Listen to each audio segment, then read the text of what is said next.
അപ്പോൾ നമുക്ക് എങ്ങനെയാണ് ഉണ്ടാക്കുന്നത് നോക്കാം. ഫസ്റ്റ് നമ്മൾ ഗ്യാസ് കത്തിച്ചിട്ട് കുക്കർ വെച്ചിട്ട് ഇത് ഇതിലേക്ക് ഇടുക.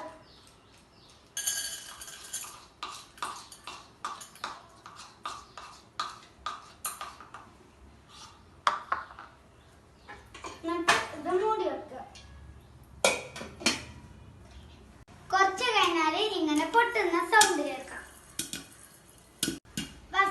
പിന്നെ നമ്മൾ ഇളക്കി കൊടുക്കുക.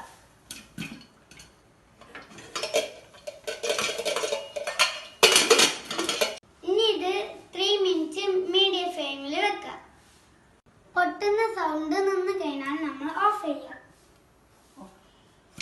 അപ്പോൾ നമ്മുടെ പോപ്കോൺ റെഡി. എല്ലാ കൂട്ടുകാരും വീട്ടിൽ ട്രൈ ചെയ്ത് നോക്കണം. നിങ്ങൾ എൻ്റെ വീഡിയോ കാണുകയും ചെയ്യണം, ലൈക്കും ചെയ്യണം, ഷെയറും ചെയ്യണം, സബ്സ്ക്രൈബും ചെയ്യണം. Thank you. ബൈ.